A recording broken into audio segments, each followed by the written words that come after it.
What's going on, everyone? Welcome back to Robinson Motorsports. This is where we ride, talk about, and work on motorcycles. If that's something you're interested in, hit that subscribe button and join in. Still waiting on some parts to come for Project Frankenripper. I'm just about ready to wire some things into my DR650 here, but thought I wanted to take a minute and talk about my pit mat that I've been using. I've had this since, well, the first picture that I posted on Facebook I saw was November 3rd of 2017. So we'll call it a little bit more than 3 years. I take this thing pretty much everywhere I go with a bike. It comes with like a little case that you roll up. I just ended up folding it up a couple times and tossing it in the back of my truck, along with a sheet of plywood, 1/4-inch plywood that's cut out the same exact way. The thing I like about it is it's oil resistant. Nothing penetrates this thing. I mean, all this stuff is just from being on the asphalt driveway or the asphalt here, but it hasn't cracked yet. It's amazing, honestly. Before I had this, I used to use a like a big rubber floor mat I got at Home Depot. It was like 30 by 40. It was like $36. I had that for maybe 2 years, year and a half. I liked it, but oil ended up getting through it onto my garage floor here.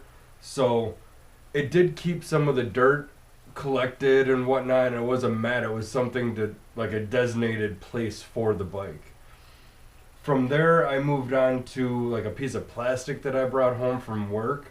It's about the same shape as this pit mat here, but the thing with that is oil would just run off of it and it wouldn't get collected, or it was just once again a designated spot for the bike that, you know, chain lube, if anything dropped off of the bike, it would stay on that piece of plastic.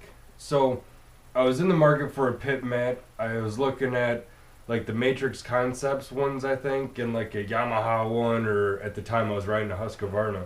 And they all seemed like they were kind of short. Like, they weren't the size of the bike that I wanted. They were kind of wide too, and I wasn't too sure about that.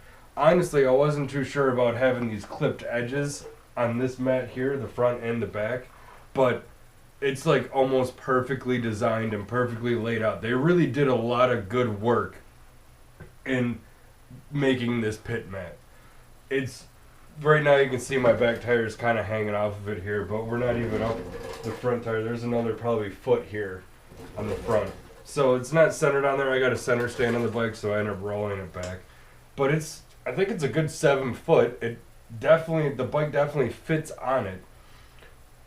It's wide enough for sure. You don't trip over any of the corners. All the oil, anything that comes off of the bike, if you spill something, things like that, it stays on the mat because there's like little grooves here that the oil stays there, and it's kind of easy to clean up. This mat is definitely something that if you're a mechanic and you work on your bike, you need to have one of these. Like, hands down, it is one of the best investments that I've had. I'm surprised I haven't said anything about it yet, but you can probably see in most of my videos that this is underneath every bike. I guess another big thing about it is when you drop hardware on it, the hardware doesn't go anywhere. It stays right where it lands. It's amazing. Like, I've dropped so many things on this mat and it stayed there. During a 24-hour, I had to change out a lever. It was underneath it. It was like 3 o'clock in the morning. I was tired. I was racing Ironman.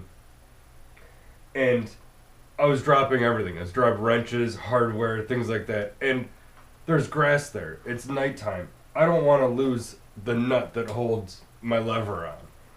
And like I said, this stuff doesn't go anywhere. It's just thick enough material that I think it's amazing. There is one thing that I'm kind of, I guess after 3 years of you gotta expect something to go wrong with it, is these corners right here, probably because it's been on this table, they tend to roll a little bit. I haven't tripped over it, but it's kind of annoying. It's really good quality mat. I guess I would buy another one. I probably will. I am. For sure. I haven't punctured through it yet with kickstands, blocks of wood, things like that I've put underneath my bikes. The cheap Harbor Freight lift stand that I have, I should get one of those RR1. But that hasn't punctured through, even being like on grass. So it's really heavy duty rubber. They hold up well. I'm guessing this thing will be around for at least another 2 years. So if you can get one of these every 5 years, it's totally worth the $100 you'd pay for it. Rugs, I guess a rug could work for a little bit, things like that, but for something that's a designated space for a bike that you can trust it's not going to slip around, it's going to not necessarily absorb oil, but repel it enough that you can control it. If you have a leak or any spots on the garage, things like that, it'll definitely collect that. And you can clean up the mat real easy.